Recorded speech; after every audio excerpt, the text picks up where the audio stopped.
Anytime. Transitional. Anytime. They're transitional. What are you talking about? Doesn't Anthony Fantano say that? Anthony Fantano. My boy Anthony Fantano. Hello, everyone. It's Wednesday, June 20th. Welcome to episode 10. How exciting is that? I sniffed. You gotta start over. No, we're not starting over. Yeah, that's not how this works. Sorry. Stop sniffing. Are you allergic? No, it's fine. No, Also, it's fine. anything you say, let's cut that out. We probably will not cut that out. I'm not going to cut He it wouldn't out. do it for us, and he wouldn't do it for you. Great. General principle of mine. How cool is it that we have done 10 episodes? It's pretty sweet. Neat. It's pretty neat. I'm excited. Let's give up. Do you not have the technology to start We over? made it. Is that what you're worried about? No, we definitely do. I just think it's funnier if we don't. Blisspoint, if you didn't know already, is a podcast and website serving up music discussion, news, show, and album reviews, and more. My name is Jordan Kaufman, and I'm joined by my lovely co-hosts Billy Gatewood. Hello. And Paul Kolb. Hey. And today, everyone, she's smiling because she's nervous. We have a special guest. Does anyone know who our special guest is? Wait, let us guess first. Guess. I got nothing. Me neither. Okay. It is the lovely Sarah Kaufman. She's hiding her face right now as if we can't see her. It's my wife, guys. Sarah Kaufman. Hello. Hi. Say your name. Say your name for the mic. Sarah Kaufman. Perfect. That Love wasn't the it. sniff. You're supposed to say back like, "Hi, Sarah." Hi, Sarah. Tell us one thing about yourself. I'm really hungry. That's all I can think of. She is very hungry. And with that, we should transition into corrections because our last guest, who shall not be named, screwed up pretty big time. That's right. It's all on him. It's not on us. No, not everyone at needs all. to know. Not at all. He tried to fact check himself in the episode and didn't say that he couldn't find a source. Well, he's bad with technology. You can't. Yeah, You can't blame him. Are we talking about Matt, Yes, we're talking about Matt. the programmer? The programmer, yes. So Matt had mentioned that the Yonder cell phone service that hides your phones at shows was founded or partially invested by Jack White. That is not the case, or at least none that we could find on the internet. So yeah, with that, let's move into news. Do you guys remember NoFX? Does anybody remember NoFX? Reminds me of I Warped think I've Tour. seen a few patches on some Yeah. crusty folk. Yeah, there you go. That's actually. I remember them being on Warped Tour lineups and not wanting to go see them. Yeah, Sounds can't about say right. I've ever seen them at a Warped Tour lineup. Salty old punk They band. are the only thing that they do now is they put on this festival every year called Punk and Drublic. I screw that up every time. And it's a touring festival, and they played in Vegas recently. I should mention that we're a couple weeks behind. We had Billy was thick. We had to make sure he was okay. So we're a little behind, catching up. NoFX basically played a show in Vegas and said, I guess you only get shot in Vegas if you're in a country band, alluding to the Vegas sniper shooting from last year. And then one of the other band members pipes up and says, at least they were country fans and not punk rock fans. Which is real rich coming from an over-the-hill shitty punk band. Did they shock like all 5 people in the audience? I think it's a pretty popular festival, but nonetheless, real shitty thing to say. Not cool. I guess they owned up and apologized for it and said there was no excuse. But like, I don't know in a world like I find a lot of things funny. I don't know how you would ever think that that's okay, especially in Vegas. Like, How do people not just walk out? I have no idea. People in Vegas, how do they not presumably just walk out? Well, I mean, it is Vegas. They could have been out of towners. Yeah. That is Yeah. the one city where. Fair. It's true. So, But nonetheless, after yeah. a joke like that, how do you not walk out? Yeah, it's real shitty.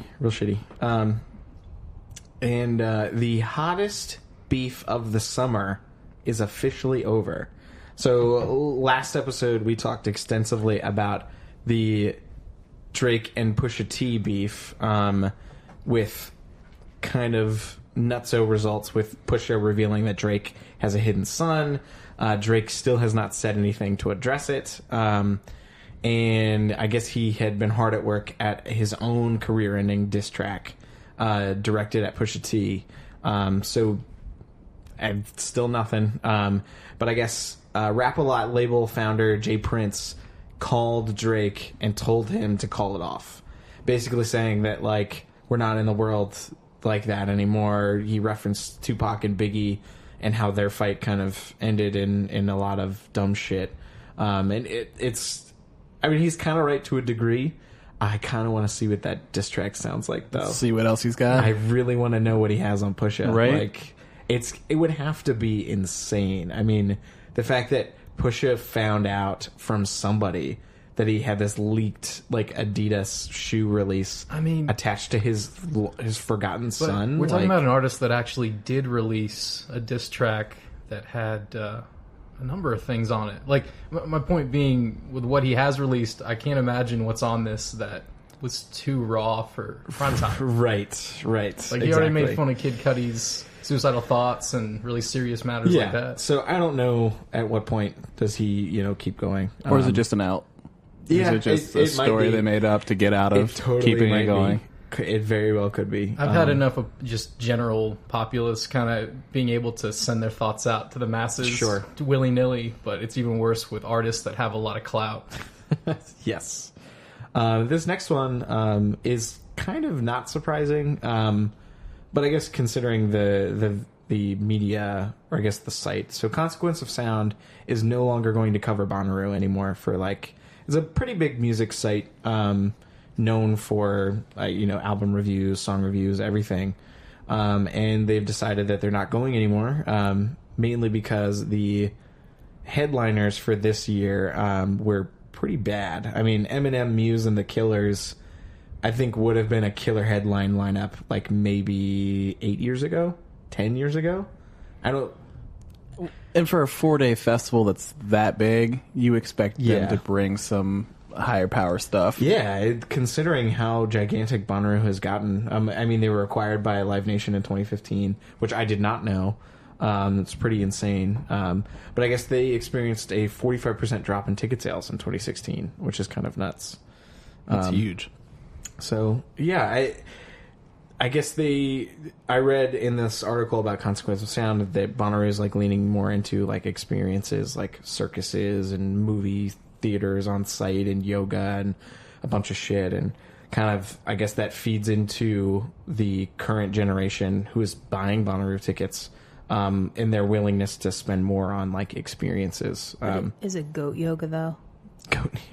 Is there a thing? There is a thing you could do yoga with goats. And they climb on your back and stuff. It's real. You could Google it. I'm not going to fact check you because I believe you. Yep. It kind of bums me out because even before this, Bonnaroo was on the downswing. Yeah. I never got to go. So that sucks. I know. It is disappointing. When I was a kid, I looked at it as one of the cooler festivals. I mean, you go there, you see Les Claypool kind of stuff, just really weird out there music, and you could even see some good metal acts. You could see System of a Down. I feel like it was the East Coast answer for Coachella. It was, yeah. Right. Yeah. I mean, absolutely. I went. Can't make it out to middle of nowhere, California, but I can get to Tennessee. Just and it fine. was affordable. When it was did you go? 4 days, and it was $300. I think I went in 2014, maybe. Who were the headliners? Did you see Kanye How'd that you year? get Kanye was there. It was the second year Kanye. It was the year after Kanye had been basically booed off. But right. Kanye was there. Elton John was there. Lionel Richie, Jack White. Holy crap. Skrillex was one of the headliners. Did you get to see the Flavor Savers? The who? The Flavor Savers? Who? the goatees. Look it up. The goatees there. But it was the best musical experience of my life. Damn. And it was awesome. And ever since then, the lineup hasn't compared at all. You'd Yeah, think in my they would opinion. have more money now that Live Nation owns Right. them. I don't know. I think we talked about this maybe a couple months ago about the dying of festival culture, and how it's definitely not what it used to be. I mean, big name festivals are canceling, not left and right, but more and more every year you find ones that aren't going to do it anymore or are canceling because there's low ticket sales. Well, the Voodoo one still looks cool. The one in New Orleans. that over was Halloween cool. weekend. Was that brand new? Was last year? Brand new was that was before everything hit the fan. Yeah, right. But there were some pretty big names, and it was a 4-day thing. And I don't know if the pull is that it's also they do a lot with Halloween because Sure.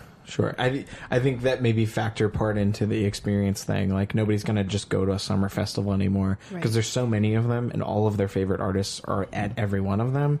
So why go to this big tentpole Bonnaroo Right. when I could just go to one that's closer and cheaper? Yeah. Do you think it's indicative of just how, live music is going? 'Cause Probably. it seemed like it was dropping off a few years ago, but then it seemed like because of services like Spotify it was coming back because these artists realized their only way to really make a lot of money was touring. Yeah. I don't know. I mean, all of my evidence would be anecdotal in, seeing if bands are touring less or if, prices have dropped. If anything, I think prices have gotten more expensive for tickets. Mm-hmm. So I don't know if that's indicative of less touring or more, but... And even I feel like Firefly probably just had their biggest year. Oh, absolutely. I mean, they brought the biggest acts that they've had since they started. And, I mean, New York still has their Gov Ball and the Meadows and stuff like that. And they still do big festivals and... There's still Riot Fest, isn't there, in Chicago? Mm-hmm. I think they still tour, kind of. Maybe it's just changing the guard. Yeah, it's time for the new festivals. Yeah, absolutely. Mm-hmm. So kind of disappointing, but who knows? Maybe Bonnaroo will be good again someday. As I Lay Dying. So Billy texted me about this new As I Lay Dying track from a couple weeks ago. Heck yeah. And surprisingly good.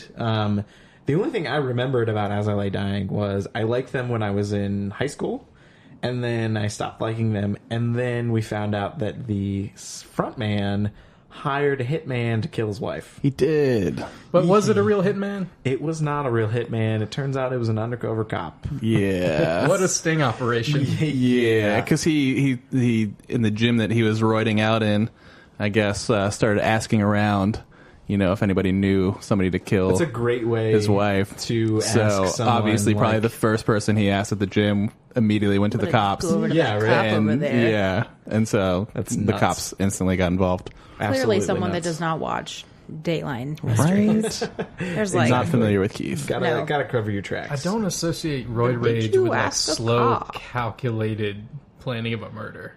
Yeah, I guess the defense was just lack of judgment in general, just clouded all reasonable judgment. Smart enough to not do it himself. Yeah, I don't know exactly how he only got 2 years for that. Well, he was sentenced to 6 or 8, right, and then got out in 2 on good behavior. Right. Yeah. So he got out in 2016. He was sentenced in 2014. Got out in 2016. On parole. His former band totally disavowed him, went and created their own side project, and said that they were, never going to see him again, or didn't want to. And they got together, I don't know, maybe a month ago, and I guess recorded this, and they put together a sold-out show in San Diego, and they've all but pretty much forgiven him for everything, which was kind of interesting. I feel like as a fan, I would very quickly turn my back. So I'm with you because when Billy texted me about this, I was like, why should we care? He tried to kill his wife. Like, what's going on? When I actually read the article, for what it's worth, his apology seems more genuine than a lot of the other ones that have come out recently for other heinous acts. But this, and I also have used this argument, and whether you take it or not, but it also depends on your view of the justice system. Sure. And whether you think that prison is punitive or rehabilitative. And if you view it as rehabilitative and that people deserve a second chance and that he seems to have learned a lesson from this experience, then you can take it that way.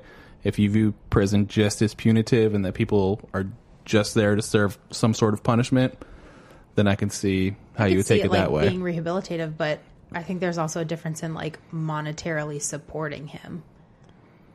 I don't know. We could say oh, he deserves a second chance on the outside, but I mean, I'm not an As I Lay Dying fan, but me personally, I would have a hard time sure, giving money to someone who still thought at one time I'm gonna do this thing. Yeah, I mean, I think, as we found recently, it's very hard to be a fan of bands that do things wrong anymore, and trying to separate the art from the artist is very, very difficult. So for some people, it may be easier than, or rather, it may be easy to just say, he looked like he served his time. He seems genuinely apologetic. I love this band. They mean everything to me. I want to go see them again. And he's confronted it head on through the music as well. I mean, this particular single is called My Own Grave, and it's basically about, burying his career and trying to, some sort of get some sort of forgiveness or Yeah. Get back to where There's he definitely once was. an important narrative to be told in the fact that he went and served his time, and definitely it seems like he has been rehabbed to the point to where he wants to start fresh and not do those things again, or rather not even think about them. Like he wants to be a new person. He wants to be reborn, which is, I don't know, an interesting story to say the least. Redemption, Yeah, perhaps. yeah, exactly. Within Christian metal. If their fucking album, Oh, but is not named, though, because that was the other thing that came to light. right? Yeah, A little What did disingenuous about the Jesus. What did he say? Yeah, so they've always sold themselves as a Christian metal band, and when all this came to light, he was basically like, look, I'm an atheist and most of the bandmates are atheists. Like, we're just doing this Christian metal thing to sell records and make money. But That guys, hot Christian metal record money. that's why their metal didn't suck. Yeah, because it that's- wasn't. But don't you also think that a lot of people may have listened to them without even, like, I listened to Under Oath, and it took me, like, a hot minute, even though I know this is going to sound really stupid, to be like, wait a minute, they're singing about Jesus? Like, Because it was a solid same band. with, Yeah, like, yeah. Norma Jean. And, Right. And As Cities Burn. Like, it was kind of like it was so much in the background that you just like the music for the music Oh, and absolutely, not necessarily yeah. for Paul's the message. point rings true. That's why their music wasn't bad, because Right. it was masked in cool lyrics and rad instrumentation. It Yeah, like wasn't just Switchfoot. I didn't know about. Oh God, I didn't know about any of those bands. Was every band that was popular when we were high schoolers Christian? Usually, yeah, if you kind of, Googled yeah. them and they were Like signed to Tooth and post-hardcore. Nail, you're like, Oh, yeah, that exactly. makes sense. Exactly. a lot of big post-hardcore bands. Yeah. But yeah, I mean, here's hoping that his wife feels okay about this and that everything can, Ex-wife, I hope. well, they're divorced. But yeah, you hope that this gets, fixed in the right way, right? Right, exactly. And I mean, the show, there's video on YouTube and everything like that about the show, and everybody responded very enthusiastically Yeah. to it, which, I wasn't sure exactly how that would go, but, Yeah. Some dude throws a beer on stage. Right, and wants to fight exactly. him or whatever. Yeah. Anyway, I'd like to hear about a successful murder. Yeah. Yeah, Watch speaking of- Dateline. yeah. Watch Dateline. Actually, those aren't He's- successful murders, though. It's a because nice you segue, wouldn't- Paul. It's a you wouldn't nice actually segue. It was a hear segue It's a segue until my into the co-host next one. didn't jump on it It's a because I segue forgot into what the next podcast one. I'm on. I got it. Look at that. right over my head, too. I mean, You guys need to get on It it. was so subtle, Billy. Sorry. Yikes. Anyways, continuing that, I'm gonna hit the ball like 30 seconds too late. XXXTentacion shot dead in a drive-by. So X, if you are not familiar, is kind of famous for his melodramatic rap singing emo hybrid shit. Face tattoos. Face tattoos, rabid, shitty fan base, and allegedly beating his pregnant girlfriend. But he was found, he was, I guess, shopping for motorcycles in Florida, and went back to his car, and someone rolled up on his car and shot him, and stole a bag in his car. And it kind of wild to me that we are in 2018 and rappers this famous are getting shot. Is and he that killed. famous, though? What, He's they a stopped big making deal. guns? Yeah. Yeah. No, I mean, Are you sure the As I Lay Dying guy part didn't hire a part of the hitman? narrative was that he refused to hire extra security because he wanted the drama and the fights and stuff. Hey man, he wanted to keep it real. Yeah, What's I more guess real so. than that? I guess so. It's just weird to me. Like, I have no love for the guy. I don't really like his music either. But it was just kind of jarring to see someone this big in the genre shot dead in broad daylight, no less. Like, just in the middle of, somewhere in I don't know where it was in Florida, but it's just kind of wild. There's just so much, like, not everybody, but so many people are glorifying it. Like, Sure. I guess he did a collaboration, or he was featured on Miley Cyrus's little sister's. Like, What? yeah, I know. Hey, she's her own person. Right. That I just heard about Sorry. a second ago. I mean, her sister, her Yeah. older sister, who like is somewhat famous. Yeah. Like they were featured, they worked on a track together or something, and she that's was weird. just like, "Rest in peace to like such a great talent." And you can mourn a person that you were friends with, but like the amount that you could glorify like someone who allegedly did something really awful. Like, I don't know. That's just the culture we're in today, honestly. I know it's not. So then it's not surprising to me that he was shot. I don't think the person. If history repeats itself. I don't think the person did it because he beat his ex-girlfriend or a girlfriend. I think the person did it to steal the bag and whatever the fuck was in it. Are you saying he wants to be glorified as the guy who killed XXXTentacion? I don't think that. Okay. I'm just saying, like, he went out like a lot of famous rappers before him. Yeah, sure. So, like, with all the things that are happening in the world today, like, why is it surprising that a rapper would be shot? If, like... I think he hit the nail on the head earlier. It's just they tend to hire security now. Yeah. I don't know.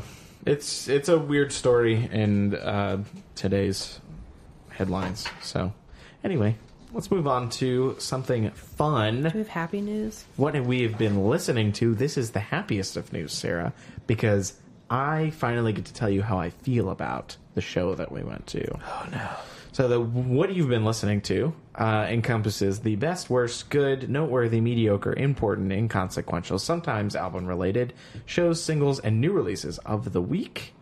And our first show on the list, and only show on the list, Damn right. we saw by Maryland We Die, Herald's Flag Bearers, Good Charlotte. Woo! Do you mean like on the East Coast we ride? That's what I was going for. Is that a tagline of theirs? We saw Good Charlotte at the Celebrate Fairfax Festival. Yeah, $8. $8 whole $8 whole. Best For money I ever all spent. of us. Well, I spent more than that to get drunk, but True. It was fun. That's true. I did have to DD my own birthday. You did. I do remember you that. weren't That's what I did wrong. You weren't gonna get drunk, girl. Come on, let's be honest. I want to know how you felt because we have not really talked about. Well, Other as than the resident pure Good nostalgia. Charlotte expert, I Super feel like fan. no one Absolutely. will hate me on this. Yeah. My parents, you could also hit them up. I had Good Charlotte all over my walls. The reason I bought J14, one of the reasons I bought to look at- J14 was to look at them all the time. What's J14?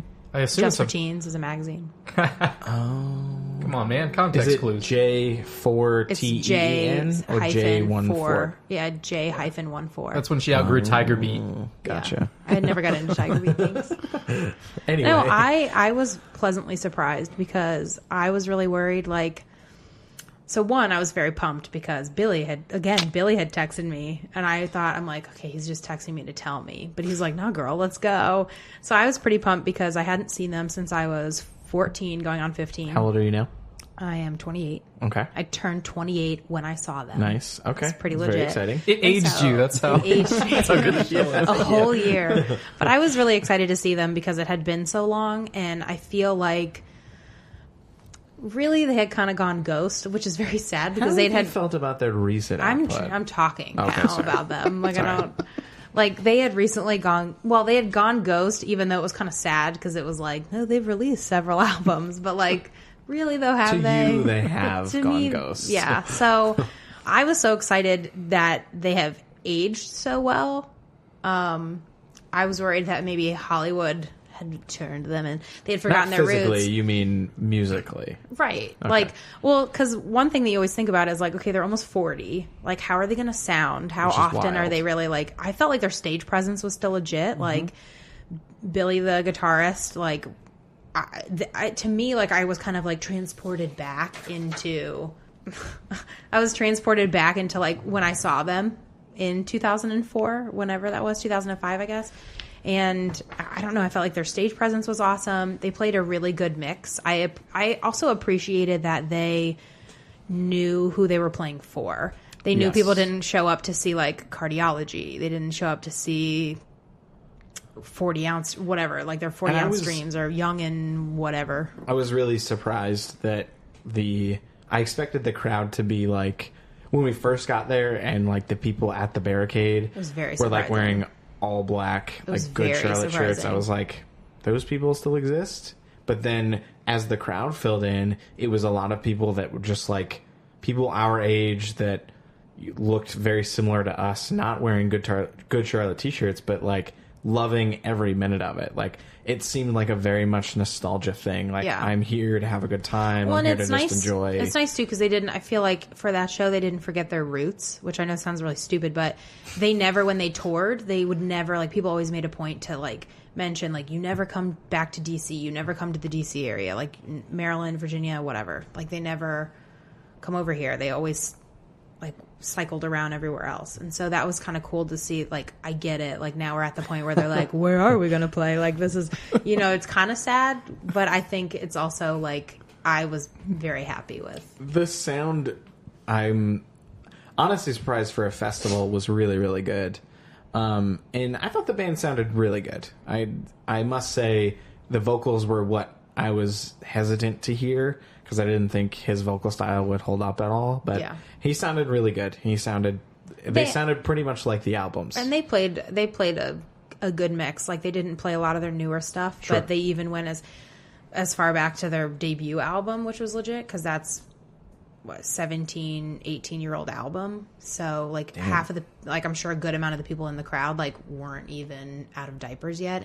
And, so that is true. That's very true. I was very pleased, and so they better not be lying when they say they're coming around again, because I will go.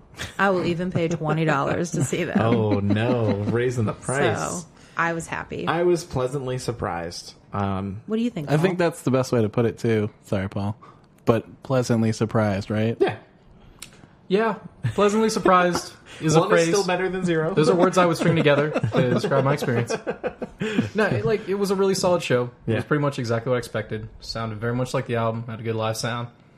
I still don't like it, but it's not like it was going to change. Hey, I appreciate you being there. Absolutely. That's what I was there for.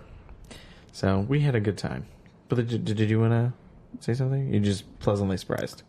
I just want to add that this was a local, like, basically suburban county festival, and you keep saying like they're like acting like it's this is a big deal. A big deal, and I'm like, this is a really big deal. Have resorted to playing like it's really big deal. A carnival, basically for a bunch of like 50-year-olds, and they're like 5-year-old kids. And they were so apologetic when they did anything that wasn't old.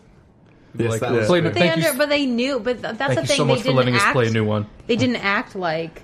They're like, we're still the shit. Like, we're here. I think they kind of low-key were like, we get it. We're playing at an $8 festival, like, where you probably brought your kids for funnel cake, and then you're like, let's just see what happens and stick around and listen to them. Let's see what happens. Like, I felt like I was like 60, like seeing some free summer concert at the country club from like some band that had like hadn't performed in 40 years. I was just motionless needed a few bucks in a sea of enthusiasm. It's true. He stood still the whole time. Yeah, your friend was like... Yeah, but I used Paul, you to jump up and down, so that was nice. You were a nice little, like... little stool. Yeah. That's nice. Yeah, your friend specifically was like, Paul, you're not moving. Like, yep, good observation. That's about right for me. I'm good right here. But yeah. But they were good. They put on a good show. It's pretty good. They were fun. I feel like their stage presence were good. They could have just, like, stood around. Yeah. He talked a lot, too. Joel talked a lot. I didn't like that as much. I feel like we didn't have to. But I think it's different because like you don't already have a connection to them. Well, because I was just like waiting to hear one song, and then they didn't play that one song, and I was just what like, were you waiting for? The festival song. Oh yeah, that would have been cool. Yeah. Don't you do crowd work in your own town? They only played little things. Yeah. So. Oh well. All right. Well, that was good. That was a pleasant surprise of the month. Moving into singles, another pleasant surprise, at least for me. So born because you hate a lot of things. Born of a Twitter meme, Weezer had teased a Africa cover band Toto. They had played one of their other songs, Rosanna, I think, at some random show, and then out of nowhere they probably just dropped, Fairfax festival. Yeah, probably. They dropped this single, Africa. Everybody fucking knows it. And it actually put Weezer on the charts for the first time in a decade. They've not charted. I thought it was put Toto on the charts. It put Toto on the charts. Radio doesn't necessarily mean that they're on like the Billboard charts. You're talking about like top 40. Yes. They hit the top 40 with that Summer? Toto What cover? about that They Feels did. Like Summer? Nope. Feels Like Summer didn't make it on the charts? That's legit. Beverly Hills? Yeah. I'm just saying that's what the article said. Which article? Hey, Consequence of Sound? Because they're not covering Bonnaroo anymore, so... I don't remember where they got it from. Don't shoot the messenger. What do y'all think? I love it. It sounds so much like the original. It is stupid like the But original. I feel like if you like, I listened to it and then I listened to the original, and you could definitely like tell. It's the original with a worse guitar can sound. yeah. It's but really I feel solid. like people would be pissed if it didn't sound anything like the original Yeah, but at the same time, to me, what's the point of a cover that sounds exactly like? because it's fun. Because you It jump at a really good is. Charlotte show, Like you Paul. I don't said, know. it's just the original and then just a massive Weezer guitar. Yes. Like It chord has strike in the yes, chorus. Yes. I'll stick with Steve Lukather. But it's pretty good. It's not bad. I like it. It is a very good cover. This next track, Famous Gorillaz. I know most of us in the room were not huge fans of Humans, which came out last year. They released 2 new tracks, Humility, which was okay, and Lake Zurich, which is a weird, like, I was getting LCD sound system vibes. Yeah, I don't know about very you. much like Okay. analog, like Very 80s, yeah. synth-driven, no vocals, or at least didn't seem like it. You didn't get that far. We listened to most of it. Instrumental. We were 4 minutes in. So far, no vocals. That was music for a Diet Coke commercial, if I've ever heard it. Oh, absolutely. They have gone. They're very. I think one of you pointed out that they have. Sarah, was it you that pointed out they have Beats headphones on in the music video for Humility? They're so associated with music and Apple now that they're a very, very different band than they used to be. But I was really pleased with it. I liked it. Sarah, what'd you think? Okay. Okay. You don't like the Gorillaz, do you? I mean, like, you've played stuff. Like, I always think of, like, Feel Good Inc. Sure. Because that's the only Gorilla song DC 101 plays. Other than, like, what is it?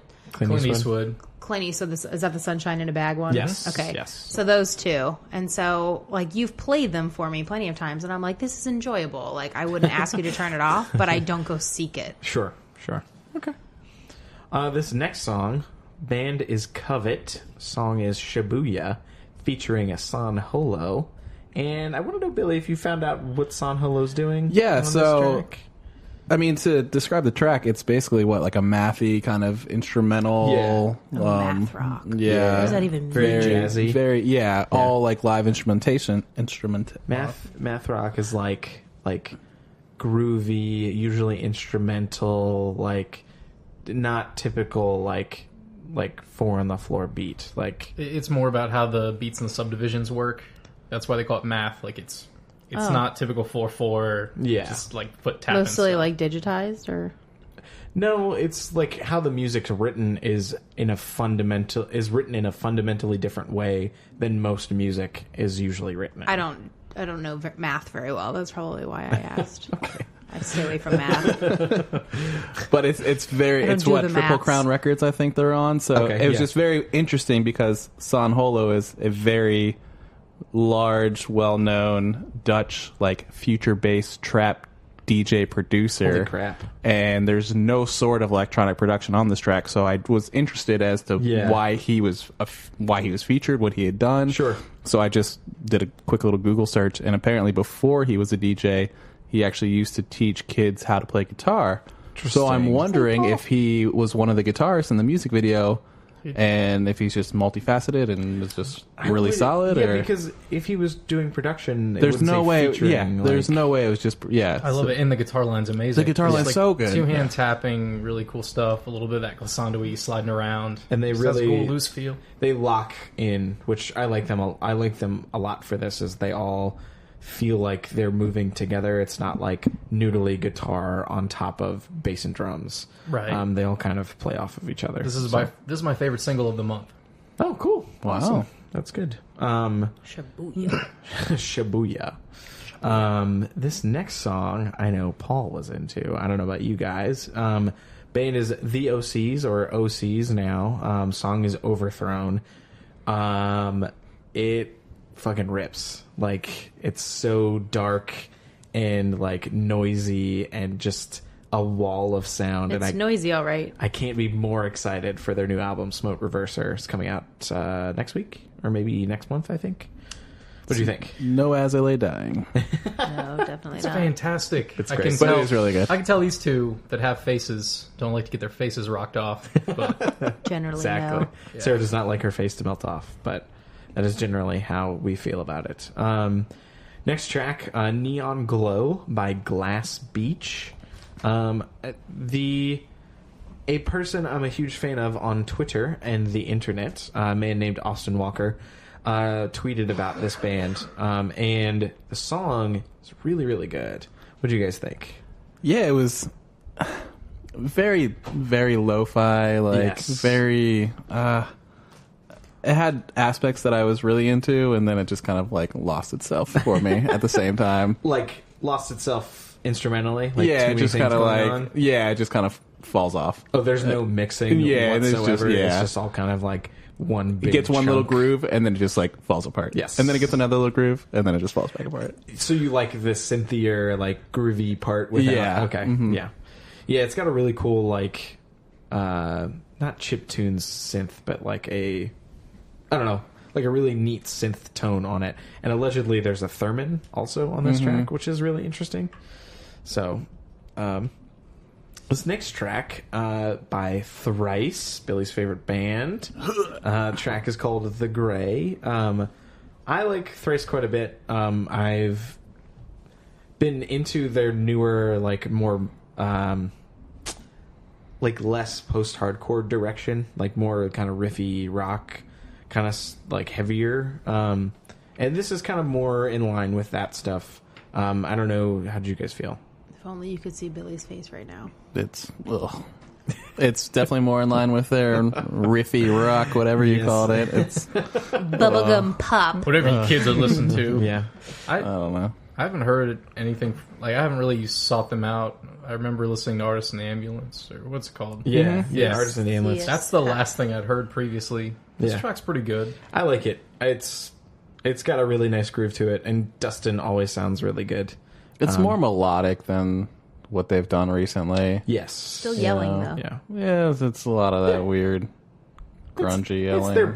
It is very them. I don't feel like they sound like But a lot do of they other still things. burn incense at their shows, though? That's what I want to know. Not. It's just to cover They the did smell that. of weed. They did I that. doubt it. They did that. This next track, Miss Sarah, I know you were enraptured with. Do you want to tell us what it is? Oh, sorry. And It's not. give us a little info? Oh, that's right. It's not on your sheet. That's right. No, it's right here. Oh, I okay. see it. It's just not in the same color as the rest Okay, of it. sorry. I got it with my lady brain. I got to be able to. Yeah, Manchester Orchestra. I know how to speak. This was, I guess, his B-side for Black Mild Surface. Yeah, I guess it was gonna. I think it was gonna be on the album. Yeah, he just wasn't. So Andy Hall, the frontman, wasn't pleased with it, and so he pulled it. Apparently, reworked it, got it to where they wanted it to be, and then they just recently released it. I can definitely see how it would have been on Black Mile because it definitely has the sound and the feel I'm that surprised it whole wasn't, album, honestly. the theme. But I think that's cool though that they released it now because it's kind of I haven't really thought about Black Mile for a while, and so for them to come out with something that is so closely connected to it, it kind of got me thinking about that album again. Sure. So I appreciated that, but I'm always a big fan of him, so nobody has to. I liked it a lot. I kind of wish that they had leaned more into this darker, slower direction.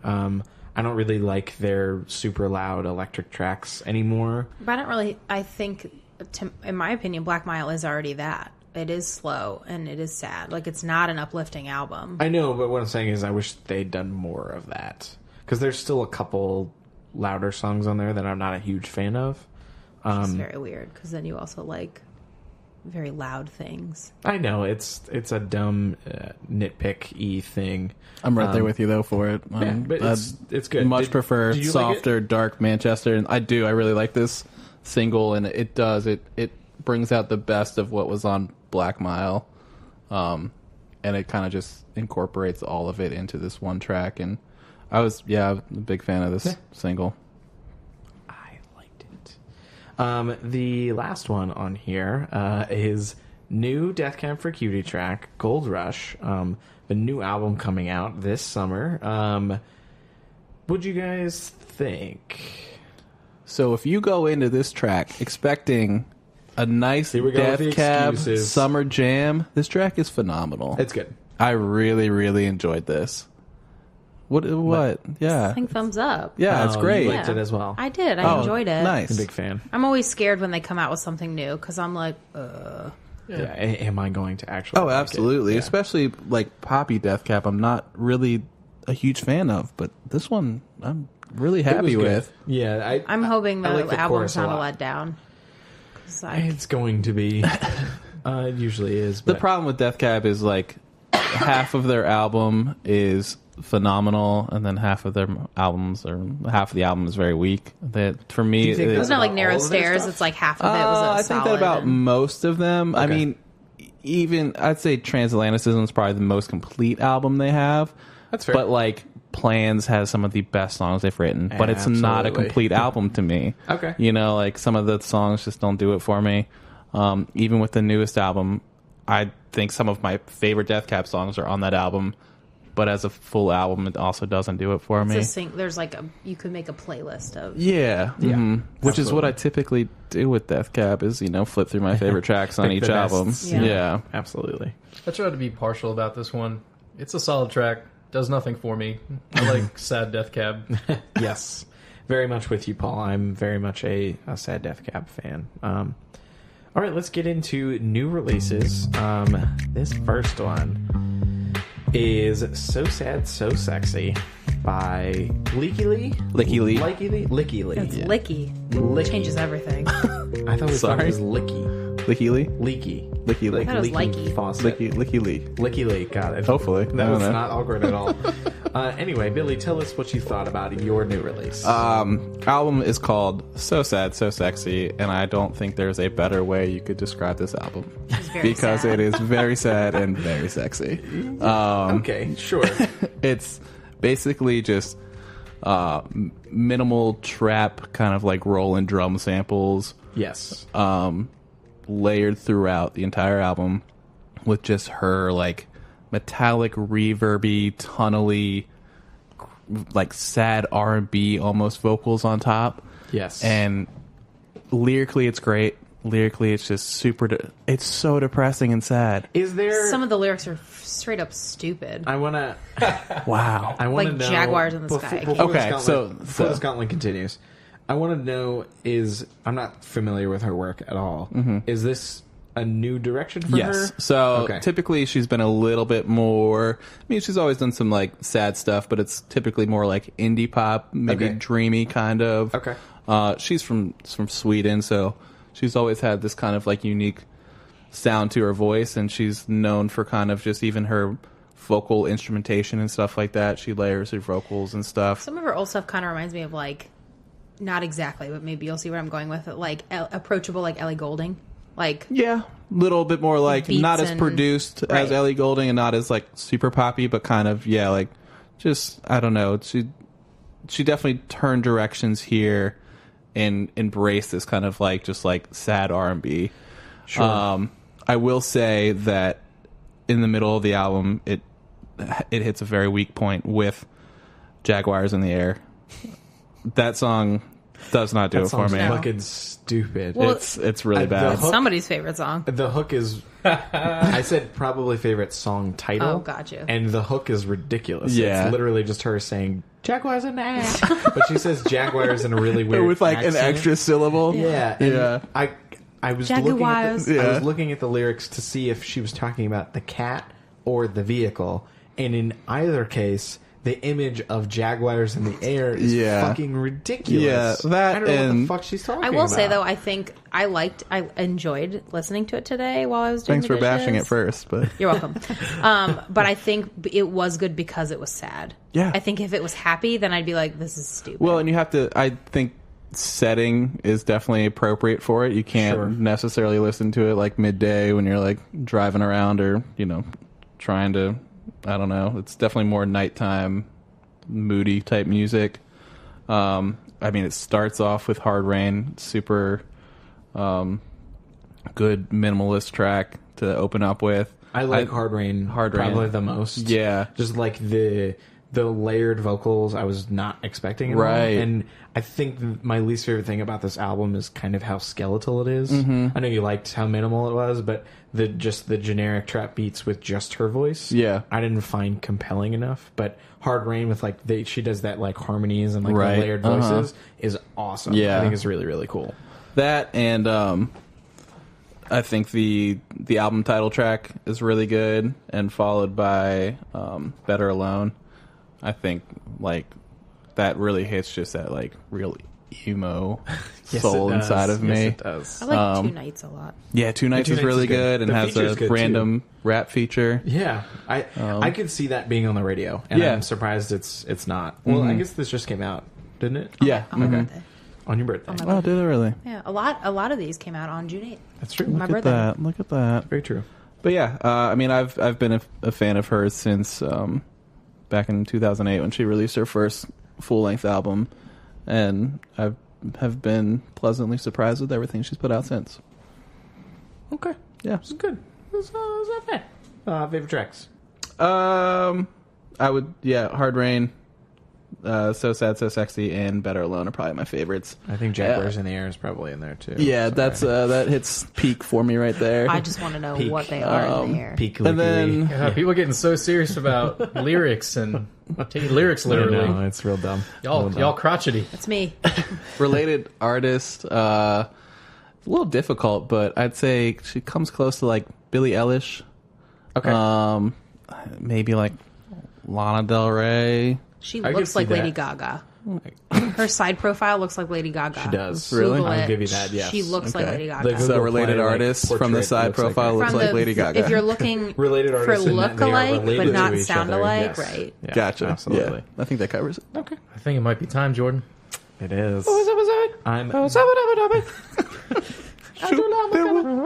of want to know what everyone thinks of this. So, Paul and I are tag teaming Kanye West, his third album of the month.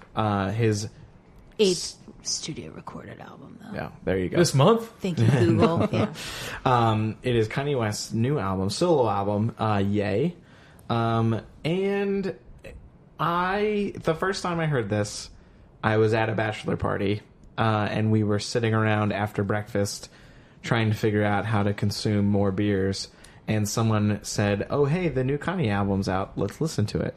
Everyone said, yeah, I'm sure it's full of bangers. Absolutely. So I sat on the floor Great ready for brunch. ready for tasty bangers, and I was greeted with songs about depression, suicide, bipolar disorder, being alone, dealing with your daughter in an increasingly fucked up world, and all that stuff. So I didn't like it at first. I've come around on it quite a bit. It's still not there for me. The main thing for me, and probably for a lot of you, is that every flaw on this album is amplified because of how short it is. It only runs like 23 minutes, and he spends half of one of the songs with a monologue, which, Sarah, I know you mentioned, in that I like the message behind the monologue of "I Thought About Killing You" as the opener. It's an interesting take on wanting to metaphorically and physically kill the side of you that you hate, because Kanye has been diagnosed with bipolar disorder. But it's a 2-minute monologue in a 4-minute track, and that's nearly more than a tenth of the album. It's pretty rough. It is the lead track, though. It serves is. as an intro. It does, yes. And from there, I think the album really takes off for me. I really liked a lot of the mid parts. And Ghost Town at the end is, I think, some great classic Kanye, and mixed with some new, modern, weirder Kanye. The 070 Shake feature is really good. But Paul, what do you think? I thought it was really good, actually. Like you, the first listen didn't do much for me. I thought the topics he chose were kind of interesting. I mean, Yes. he's at the point now where his art's very personal. I guess it's always been somewhat that way, but the direction his production has taken makes it even feel more stripped down. And Absolutely. Yeah, the whole, I do love his beat selection on here a lot. And it aligns with his more modern, like, Life of Pablo era style. It is very sparse. And that could be why a lot of people don't like it, because there's not those rich, bangers that everyone's used to with Kanye. Yeah, it's just a different thing. It is. It is very, very different. Billy, what'd you think? I desperately want to justify this album and say it's good, but I can't. Why do you want to justify? Because I love Kanye, and I want to enjoy everything he puts out. You don't have to. And it's I okay. was, Jesus is a bad album. I was so excited for this album. Absolutely. And I was even more excited after that Pusha T album came out. Oh, yes. That was a high bar to set. Yeah, for so sure. I had a lot invested into this. And so I want to make that time and energy of being invested into it worthwhile. But it's not. It's not good. There's one solid track. What's the track that you like? Yikes is is very, very good. And that's more of a Drake fan. right, Look at of you. course. I knew I was changing teams. Yep, absolutely. And it's just the most Kanye sounding or old Kanye sounding kind of complete track. He's got some really dumb lyrics on Yikes as well. I mean, he's definitely not. He's lost all his ability to rap for sure, in my opinion. Like, Was he ever lyrically? He's never or- been he's always been a producer first, rapper second. Yes. But with this, he has completely lost the ability to rap, in my opinion. I feel like Yikes, I kind of noted that it showcased his range more. Like, I don't just get angry and, like, talk loudly about things. Like, I can actually sing a little bit. I don't know. That's why I enjoyed it, because it reminded me a mix of, like, stuff that I don't mind in the past. I can't name it right now. Sure. You mean specifically Kanye stuff that you did mind in the past? Yeah. Okay. Because it's like a nice, variety of not. He just also like, just went like super industrial with his production. Like, Yes. It's and that's something that has been stressed to me on the internet, and that I will stress to everyone, is that even if you're a big Kanye fan, this album isn't going to be for everybody. It is. I don't think he intended it to be this alienating, but it is very, very different than anything that he's done. it's definitely honest. Yeah, it is, and that's kind of what I love about it, is how vulnerable and open he is on this album. It's so different for him. I mean, he has a whole song about his daughter and how he's changed his view on women because he's had a daughter, and that he wants men in the world to treat her right, even though he was never that way growing up. he can do that on Twitter. He doesn't need to make garbage music to make that point. God damn. I liked Wouldn't Leave because I felt that was kind of like an ode to like the people that put up with his crazy shit. Did you know that he's a line in there about the MAGA thing, the hat? I think. Oh no. I think it's something in there about how he agreed with Trump, and the person that he's talking about is Kim, and she called him freaking out, like, we're gonna lose everything because of all the shit that you've said, like all the weird shit that you're doing on Twitter. And he wrote this like 2 weeks before the album came out, and was like, you should leave. Like, I don't want to bring you down. Yeah. He referenced his slave, like the comment he made about slavery to being a choice, Right. and how he's like, you just see me like on an actual Yes. wild day, and I'm Yes. like, dear God, like I don't normally have respect for Kim Kardashian, and I probably still don't, but like I feel like only the people closest to him know what it's really like to love somebody that suffers from bipolar disorder, and so we only get to see the highlights that he Right. chooses Yeah, to tweet exactly. about. So Yeah. I appreciated that it was honest, and he's still very much into himself, but he was very like, you can sneeze, do it. Do you want water? Okay. Sorry, you want to be subtle, didn't you? I appreciate Kaufman's. Jesus. Nice. You know us. I just appreciated that he kind of owned up to his shit too, where he's just like, Yes. I get I'm difficult. I get I say really stupid stuff. Thanks to all the women that like stick around with people who are doing Right. ridiculous stuff every day. Yeah, I forgot about the not unintended, but like the kind of tacked on message there is like thanking women everywhere for putting up with men's stupid shit all the time. It was, You're welcome. it was a nice touch. But with that, let's get into albums that we loved. So for this week, Billy and I tag teaming Kids See Ghosts, another Kanye West album. It's by Kids See Ghosts, I guess, technically, but Kids See Ghosts is just Kanye West and Kid Cudi. And love is a strong word. Well, you don't love. I loved it. Yeah. I can't stop listening to it. I know Sarah couldn't even bring herself to write anything about it. I wrote 2 things. That's true. I said nope. And then I liked Fourth Dimension, that I could lift to it. Yes, very true. I could pick stuff up and then put it down to the song. If Ye was alienating, Kids See Ghosts is going to be even more alienating because of how weird and experimental it is. No pitched up classic soul vocals, 0 stars. Paul's not a fan. No, I like it. I really liked the different beat selection that he chose on Kids See Ghosts. They have a lot of like acoustic samples. And there's like this beautiful acoustic riff at the end of Fire that's just used as like an outro. I'm dying for them to rap over that. It is gorgeous. I'm glad that you liked Fourth Dimension. I thought the Louis Prima sample on it was really, really cool. Like the very old school kind of feel, and then the beat that they added on top was neat. He had some weird laughing in before Cudi's verse. Yeah, beat was neat. I should get that on a t-shirt. I did like this better than Ye. I thought it was a little bit more thought out. Sure. Even for being experimental, it still seemed to be a little bit more thought out and had some more time put into it. It feels way more complete. I will agree with you there. I think this has more of a flow to it. Yeah. Free has a really cool callback to the lyrical themes of Ghost Town. And this is probably the best Ty Dolla $ign feature I've ever heard. Like just he comes in later over the chorus with like these thick layered vocal chunks. It's awesome. And I think it's just some of Cudi's best stuff since like Man on the Moon. I've never been a huge Cudi fan.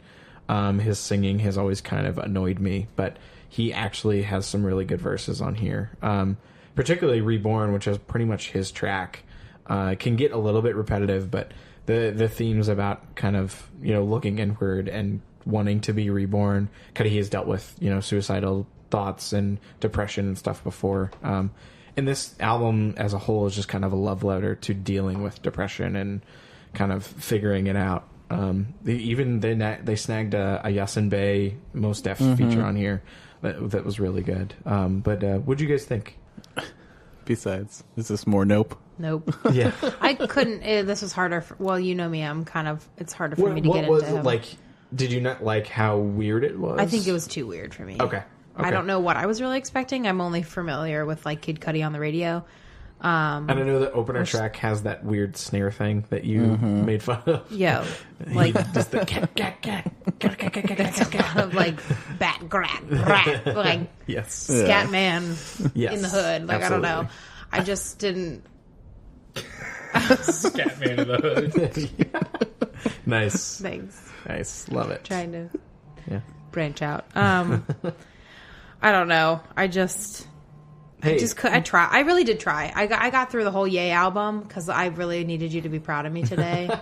I was very proud of you. But today. I just couldn't do. Absolutely. I tried hard. I honestly thought when you put Kids See Ghosts on, I was like, I'm sure it's going to be like Soccer Mommy or like some like basement punk band like Kids See Ghosts. Like, hey guys, we're Kids See Ghosts. Yeah. Thanks for coming to this It would be basement a cool punk show. band name for sure. But it was. It's a great name. It is. It is. It's really good. Paul, did you like this more or less than Ye? I felt like it was less consistent throughout. See, I was trying to be impartial about it because the concept of Cudi and Kanye doing an album, I was pretty excited about. But I don't know. To me, it just there were definitely some moments on it, but I couldn't really make it my pick. Sure. That's fair. Totally fair. Favorite tracks for me are Free, Reborn, and Fourth Dimension. Related artists. I had a hard time finding things that were... it's always that weird thing of like, do I pick people that are like Kanye in general or people that are like this album? I'm going to lean more towards the album because of how different it was, and that was hard. Obviously, the portions of Kids See Ghosts are related artists. Travis Scott can be kind of similar. And he had some similarities in like darker, weirder stuff in Frank Ocean. But yeah, let's get into... honestly, it could have been my pick of the week as well. Paul, you had Hope Downs by Rolling Blackouts Coastal Fever. Love it. Like, So just good. a really solid pop rock album. If you've listened to us before, you know I kind of have a complicated view on that term. Sure. It just kind of makes me cringe. Because I think of Matchbox 20. Right. But yes. no, it's just really good sound. I can't think of a single track that's a dud. Mm-hmm. You know, some are stronger than others, but really good guitar sounds, really nice harmonized vocals.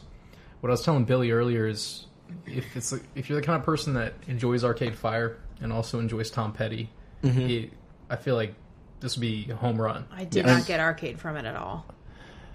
I got Tom Petty. I can see the Tom Petty for sure with that guitar I can't see work. Arcade Fire at all. I can see like the instrumentation. I think the guitar sounds very similar to Arcade Fire, but even kind of with the vocal.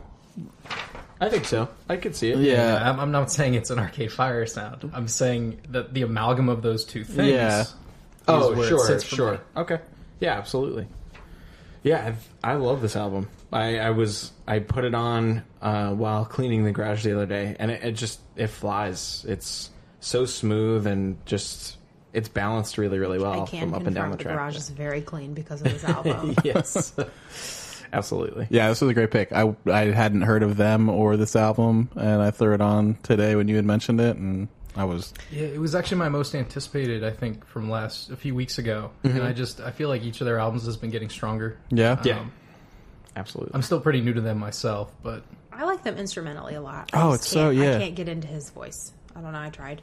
What's the, I liked Cappuccino City or Cappuccino City. Cappuccino. I like that a lot, and I don't know. I think I had kind of thought about how instrumentally it's at times reminded me of like Real Estate and even like Turnover, like like the more like beachier Turnover. Yeah. Sure. I don't know. I just can't do his voice. I don't know why.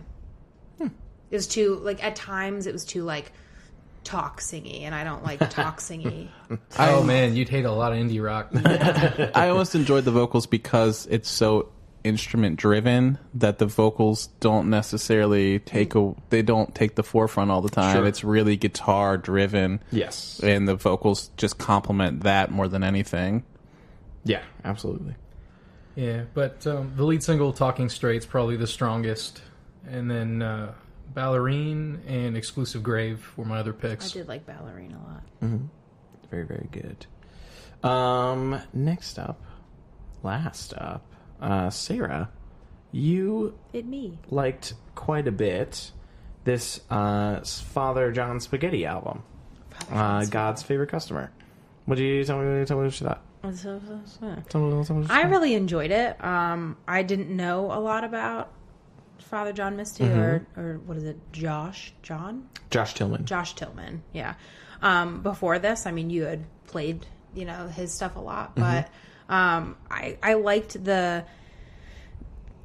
having the context of like his history with religion and like how much he kind of cites a lot of his like relationship and broken relationship with religion, and how like often he's searching for guidance from like other people. Or It's a great album title in the context of that. Well, because I looked it up a little bit how because he was so involved and he like in the church, he often like joked that he would be God's favorite customer because he was always going to him for guidance. Right. But now it's a little ironic because he doesn't even believe in God. So it's just kind of like, because I think a lot of this was written when he was in a really low point and he was checked into a hotel and kind of lost. And like, I think even to the point where his wife was really worried. Like there's a whole track about his wife being worried that he's going to take his own life because he's really hit that low point. That's Please Don't Die. I really like that one. So let me pull up my notes. You say a few things about it. I thought it was really, it was a nice change of pace from pure comedy, which I didn't like at first, but really grew to love. And this is kind of in line with his like simpler, folk-driven, a little more psychedelic direction of like his old stuff. But just really good songwriting all over this thing. Production is excellent. I was listening to a lot of the weird mixing that he does. On Date Night, the piano and guitar are hard left, and bass and drums are hard right, and his vocals are in the center. So, like, taking one ear away totally changes the track. It was really interesting. I don't know why he did that, but I thought that was really neat, that he's willing to mix it up a little bit. It's not just everything's kind of, panned correctly, or correctly, quote unquote. And you guys all know this, like, you definitely do, Jordan. I'm a lyric nerd, and so I really enjoyed like having the lyrics up as I listened to it the first time through, and you could see that it's very much a confessional for what he's, music can often be. He's such a great storyteller. But he is, and I think it's cool too because he makes fun of himself so much on this album too. Like, I think it's definitely a melancholy album, but he also finds some humor in the fact that, like, I'm really good at songwriting and I'm really good at telling a story like this, but then I'm also really shitty in a lot of ways. Like, here's how it's really difficult to deal with me. And like, even in Mr. Tillman, where he's telling like a true encounter that he had with some, I can't remember the guy's name, but some guy that he had a run-in with, like, in the hotel lobby. But even just, it's from the perspective of a front desk concierge, and just how it's like, okay, Mr. Tillman, like, thank you for your stay. We'll see what we can do. Like, okay, what do you need now that you're like writing these songs? Okay, like, you left your wallet or you left your passport in the fridge, or like, just how difficult he can be. But then it shows like how much of a low point he had hit. So I feel like for sure he is an excellent storyteller, especially on this album, because there's so much truth too. It's just the lyrics, man. It's just the lyrics that get me. When I read your description of like the latter half stuff, or not the latter half stuff, the slower cuts. You liked the songwriter? I know I didn't really like the Palace. No. You didn't like the songwriter either. I got lost really quickly on the Palace. Okay. I just didn't like. I think the whole album for me is like a nighttime album. Sure. Like, I think it's definitely something, like, for the same reasons that I listen to Iron and Wine at night, I would listen to this at night. It's very, very chill. But I don't know. Like, I think what my favorite. Oh, I did. So I did say the songwriter, but I said I liked the honesty of the lyric. Again, with the lyrics. Like, the lyrics got me more than the Palace did. You guys can hate, but whatever. Hey, folk music will do that. No hate. Just being funny. But I don't know. But I like that though, because it shows his relationship with songwriting too, like how he could either be honest about it and just like kind of put everything out there, or like, should he save face? Because I'm pretty sure that's the one where he's asking it's kind of like his wife, like, if you were the one that had to write and I, like, you were the provider, like, based on what you wrote, would you bring to light all of the awful things that I do and all of the ways that, like, I'm like, our relationship is difficult, or would you try to like exaggerate the good things and like save face and save our relationship? So I thought that was kind of neat, because he's kind of turning the perspective on, like, am I being honest enough? Like, because you put that out there for judgment. Right. I don't know. Like, I just thought that was really neat. Like, absolutely. How much it connected to real life. Yeah. Do you guys feel a particular way about it?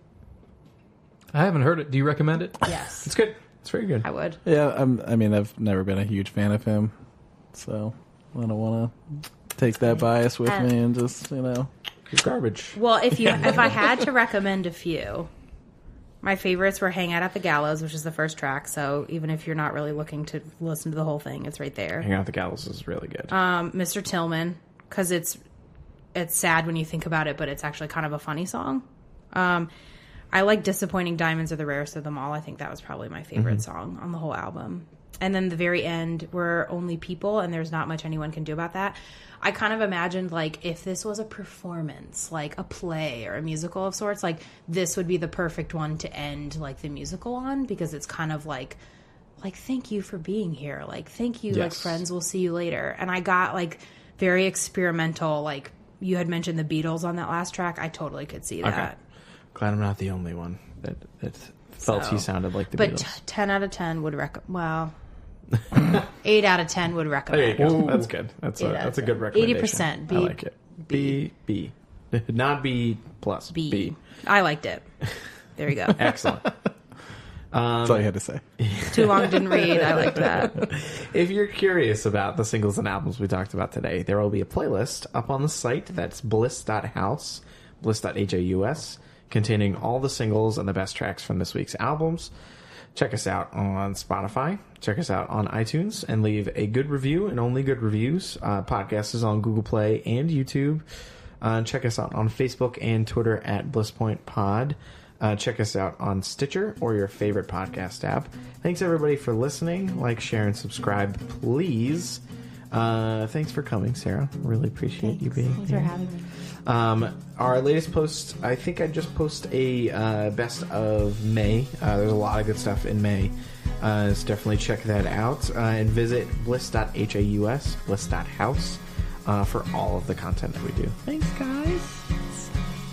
What? You're long. Shut up. Love you. Yeah, don't plug things you're trying to promote.